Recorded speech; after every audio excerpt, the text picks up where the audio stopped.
So guys, magandang umaga sa inyo lahat guys. At dahil Lunes ngayon, bakbaka na naman tayo. Ayan. Si Boss Francis, siya nakapwesto dito ngayon sa Kanluran. Kayo mga bibili dito sa Kanluran guys. Ayan. Hanapin nyo lang yung pwesto namin dito sa may Perpetual. At so guys, pag nandito ka sa highway, nandito lang yung Perpetual, Binyan, US Bank, tsaka Watson Pharmacy. Dito naman yung galing sa Save More sa Olivares.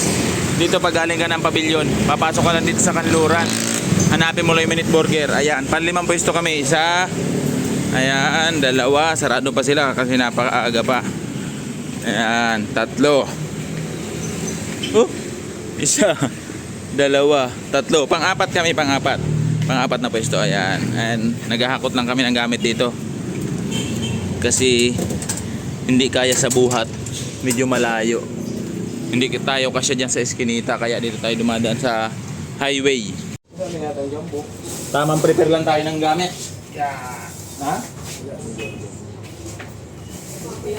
Kanabuhay namin dito guys. Pag halimbawa may pasok, maaga. Gaya ngayon, alas 7 lang. Magbubukas ka na dapat. Morning! Morning ate! Good morning! Wala pa kuya? Ayan nga guys.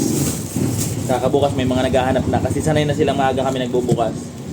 Hindi tayo mawawala ng jumbo kasi gagawin natin basurahan. Ayan. Punasan mo muna yung mga stainless thread. Basurahan, lagyan natin sa timba ganyan. Para pag daan ng basura, tanggal na lang sa timba. At lagay dito. Ayan. Ito yung loob ng pwesto namin guys. Maliit lang siya. Maliit lang. Pupunasan natin yung mga stainless dun sa labas.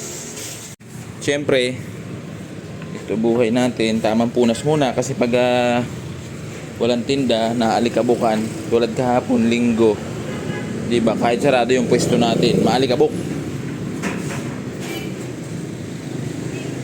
So yun guys, bago tayo lumayas dito, magsasabit muna tayo ng ating mga plastic bag. Ito yung ginagamit namin tayo kasi ito lang yung panakto doon sa sa pan-take out natin ng mga chicken skin. Tiny. Maglalagay muna tayo dito kasi ginawa ko lang sabitan. Ayan. Para pag take out, kuha na lang ng kuha. Ito naman yung ginagamit ko. Yung 8x11 na plastic labo. Take out ng suka, pang gloves, na nagluluto. Dapat lagi ka rin meron jumbo na binibili sa basurahan. Baso namin na 8 ounce. Ayan. Ito yung mga ginagamit namin pang 20-20 doon sa chicken skin namin. At dahil bakasyon ngayon, marami namang estudyante dito kasi summer. May mga nagsa-summer din dito sa school ng Perpetual.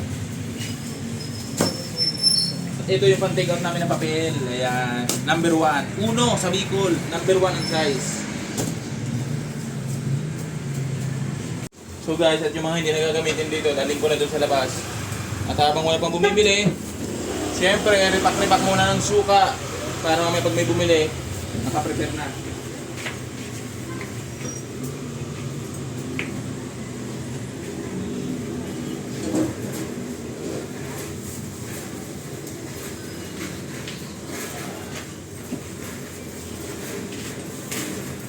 So yun guys, at dahil may luto na si Francis, pwede na natin siyang iwanan. Doon sa mga gustong bumili ng ganitong maaga, ganitong oras, pwede na po kayong pumunta, makakabili na po kayo. Ayan. Ayun lang yung highway, oh. Pagpasok mo ng Kanluran, ayan lang, oh. Napakalapit. Hanapin nyo lang yan, oh. Mga apat na pwesto bandang kaliwa. Ayan. At kung galing ka naman doon sa loob, bago ka lumabas, bandang kanan kami. Siyempre naman. Makikita nyo naman kagad, ayan. May sasabihin daw pala si Francis guys, kasi gusto niya din daw mag-vlog. Ano masasabi mo? Guys, masupport naman sa page natin, Francis Gianan Vlog. Yay! Pag yan guys, sinuportahan nyo, manlilibre ng chicken skin yan. Di baling laging short guys. Ililibre kayo niyan. Punta na ako.